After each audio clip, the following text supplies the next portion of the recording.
അസ്സലാമുഅലൈക്കും. Welcome to SHAINUS.com. ഈ channel നിങ്ങൾ ആദ്യമായിട്ടാണ് കാണുന്നതെങ്കിൽ ഒന്ന് സബ്സ്ക്രൈബ് ചെയ്യാനും അതോടൊപ്പമുള്ള ബെല്ലൈക്കൺ പ്രസ് ചെയ്യാനും മറക്കരുത്.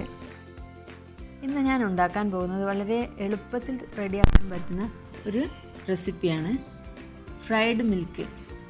അപ്പോൾ ഇതെങ്ങനെയാണ് ഉണ്ടാക്കുന്നതെന്ന് നോക്കാം. ഇതിനു വേണ്ടി ഞാൻ 2 കപ്പ് പാലാണ് എടുത്തിട്ടുള്ളത്. അപ്പോൾ ഈ പാല് നമ്മൾക്കൊന്ന് ചൂടാകാൻ വേണ്ടി വെക്കണം, തിളപ്പിക്കാൻ വേണ്ടി വെക്കാം. ആ സമയം നമുക്ക് ഒരു ചെറുനാരങ്ങയുടെ തൊലി, അത് നമുക്ക് അതിൻ്റെ പുറഭാഗം മാത്രം മതി, അത് നമുക്കത് പീൽ ചെയ്ത് എടുക്കണം. അപ്പോൾ അതിൻ്റെ ഉൾവശം തട്ടാതെ നോക്കണം, പുറം ഭാഗം മാത്രമേ നമുക്ക് ആവശ്യമുള്ളൂ. ഇതൊരു ഫ്ലേവറിന് വേണ്ടിയിട്ടാണ് ഇടുന്നത്.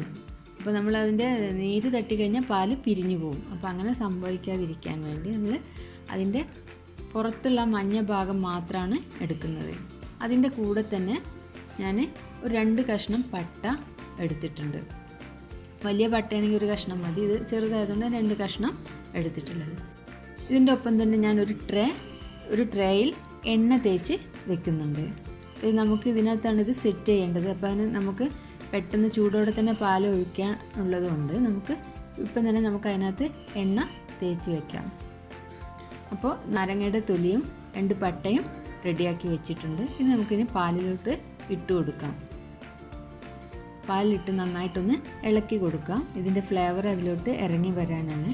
ചെറുനാരങ്ങയുടെ തൊലിക്ക് പകരം നിങ്ങൾക്ക് ഓറഞ്ചിൻ്റെ തൊലിയോ അല്ലെങ്കിൽ വാനില എസൻസോ ഏലക്കായോ ഏത് ഫ്ലേവർ വേണമെങ്കിലും നമുക്ക് ചേർത്ത് കൊടുക്കാം.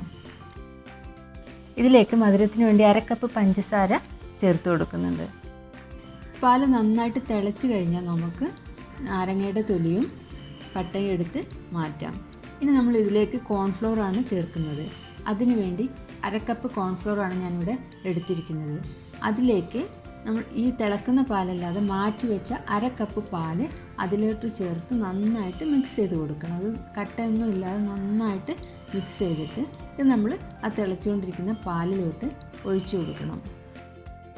കോൺഫ്ലോർ ഒഴിക്കുന്ന സമയത്ത് നമ്മൾ സ്റ്റൗ സിമ്മാക്കിയിട്ട് വേണം ഇത് ഒഴിച്ചു കൊടുക്കാൻ. മാത്രമല്ല നമുക്കിത് നിർത്താതെ ഇളക്കിക്കൊണ്ടിരിക്കുകയും വേണം. ചെറിയ തീയിലിട്ടിട്ട് വേണം ഇതിനി ചെയ്യാൻ, അല്ലെങ്കിൽ പെട്ടെന്ന് തന്നെ അടിയിൽ പിടിക്കും.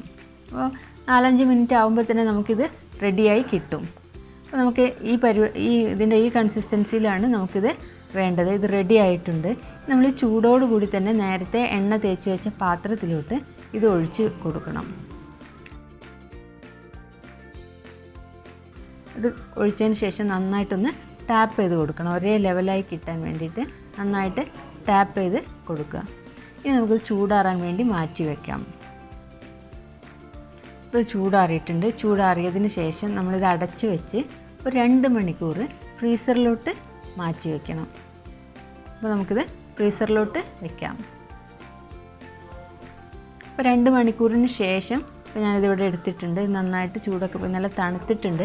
ഐസ് ആവാതെ നോക്കണം. അപ്പോൾ 2 മണിക്കൂർ വെച്ചാൽ മതി. 2 മണിക്കൂറിന് ശേഷം നമ്മളതൊരു പ്ലേറ്റിലോട്ട് മാറ്റാം.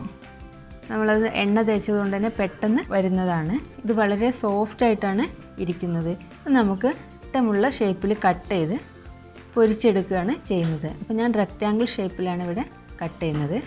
ഇതുപോലെ റെക്റ്റാങ്കിൾ ഷേപ്പിൽ കട്ട് ചെയ്തിട്ട് ഇതെങ്ങനെയാണ് പൊരിച്ചെടുക്കുന്നതെന്ന് നോക്കാം. അതിനുവേണ്ടി ഒരു പാത്രത്തിൽ മൈദയും ഒരു പാത്രത്തിൽ മുട്ടയും ഞാനിവിടെ എടുത്തിട്ടുണ്ട്. അപ്പോൾ ഓരോ പീസായി എടുത്ത് നമുക്ക് മൈദയിൽ നന്നായിട്ടൊന്ന് കോട്ട് ചെയ്തതിന് ശേഷം മുട്ടയിൽ മുക്കി ചൂടായിക്കൊണ്ടിരിക്കുന്ന എണ്ണയിലോട്ട് ഇട്ട് കൊടുക്കാം. അപ്പോൾ നമ്മൾ ഇങ്ങനെ ചെയ്യുന്നതിന് പകരം വേണമെങ്കിൽ നമുക്ക് മുട്ടയിൽ മുക്കി ബ്രെഡ് ക്രംസിൽ മുക്കി നമുക്ക് കട്ട്ലറ്റ് ചെയ്യുന്നത് പോലെ വേണമെങ്കിൽ അങ്ങനെയും പൊരിച്ചെടുക്കാം. അതല്ല ഉണ്ടെങ്കിൽ ഇതുപോലെ ഞാൻ ഈ ചെയ്യുന്നത് പോലെ മൈദയിൽ മുക്കി മുട്ടയിൽ മുക്കി ഒന്ന് പൊരിച്ചെടുക്കാം. അപ്പോൾ നമുക്ക് എല്ലാ പീസും ഇതുപോലെ നമുക്ക് എണ്ണയിൽ പൊരിച്ചെടുക്കാം. അപ്പോൾ ചെറിയ തീയിലിട്ടിട്ട് ചെയ്യുക, പെട്ടെന്ന് ഇത് കരിയും. ഒരു ഭാഗം മൊരിഞ്ഞ് വരുമ്പോൾ നമുക്കത് തിരിച്ചിട്ട് കൊടുക്കാം. വളരെ പെട്ടെന്ന് നമുക്ക് റെഡിയാക്കാൻ പറ്റുന്ന ഒരു റെസിപ്പിയാണിത്. ഇപ്പോൾ നമ്മുടെ ഫ്രൈഡ് മിൽക്ക് ഇവിടെ റെഡി ആയിട്ടുണ്ട്. അപ്പോൾ ഈ വീഡിയോ നിങ്ങൾക്ക് ഇഷ്ടപ്പെട്ടു എന്ന് വിചാരിക്കുന്നു. ഇഷ്ടപ്പെട്ടാൽ ലൈക്ക് ചെയ്യാനും ഷെയർ ചെയ്യാനും സബ്സ്ക്രൈബ് ചെയ്യാനും മറക്കരുത്.